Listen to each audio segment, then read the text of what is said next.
Hello! I just love doing jewelry collages. Previously, I've done some demo videos for some Christmas related jewelry collage projects, such as a jewelry collage Christmas tree and also some really cool paintbrush ornaments. I love Christmas, but another one of my favorite holidays is definitely Halloween, and so today I wanted to do a Halloween themed skull jewelry collage.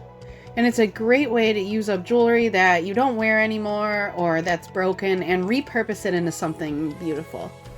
Getting started, I just have an 8x10 piece of illustration board wrapped in fabric. The key to your collage, actually looking like a skull, is setting up some really strong foundation pieces for the eyes, nose, and mouth. It will also help to find two identical larger pieces to emphasize the cheekbones.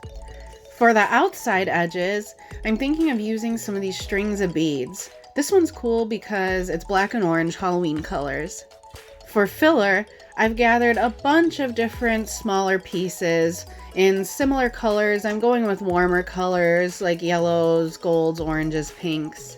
A lot of earrings and pins will have little attachments on the back that will prevent the pieces from laying flat. So the first thing you want to do is take some jewelry tools or pliers and just clip those off so that they can lay down.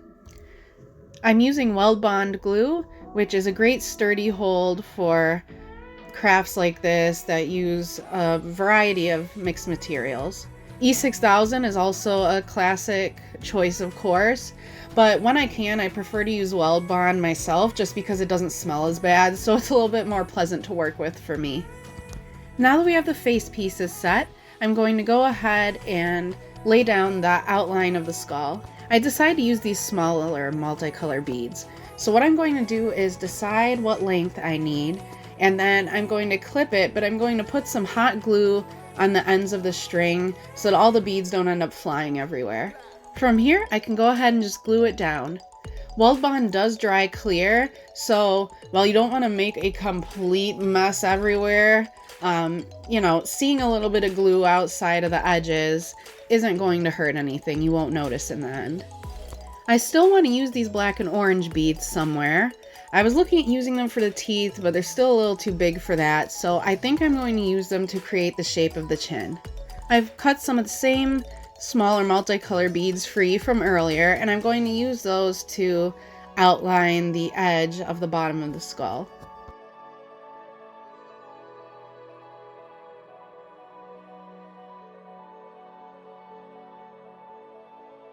I also have these really unique longer metal pieces from a bracelet that fell apart, and I definitely think I want to use those as the final border around the bottom of the skull to really bring it out. You don't have to, but I want to include a neck on mine. And this little zigzaggy piece kind of has an interesting spine-like look, so I think I'm going to use that. You have that big empty space always on the forehead, so that's a great place to add some really big, interesting statement pieces. I definitely want to use the butterfly, and I found this perfect spider web piece as well.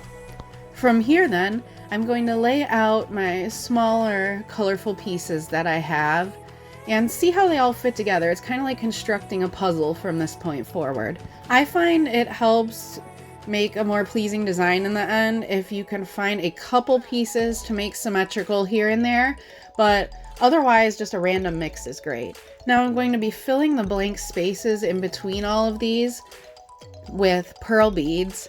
And so I think I want to use pearls for the teeth as well. So I've cut some strings of pearls. I left them again on the string so that they're easier to just lay down perfectly straight. The other nice thing about Weldbond glue for a project like this is it is not instantly drying. It has to set a couple hours to actually hold. And so if you change your mind and don't like where something's placed, it's easy to just pick it back up and change it.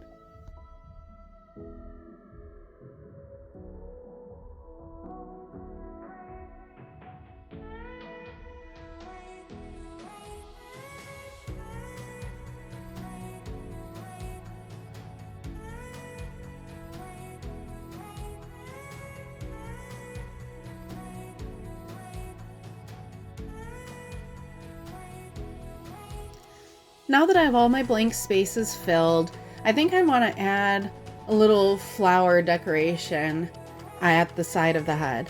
I have these really cool velvet vintage millinery flowers that I got online, and I'm really excited to use these for this piece. And there you have it. I feel like especially the skull design seems a little bit intimidating at first, like how am I going to take all these random pieces and make it actually look like something? But you can see how if you start with the facial features first and build out from there, you can end up with something really amazing when you're done. These are fantastic Halloween decorations, and I hope you're inspired to try this at home. Thank you so much for watching. If you enjoyed this and want to see future art and craft demos, be sure to subscribe.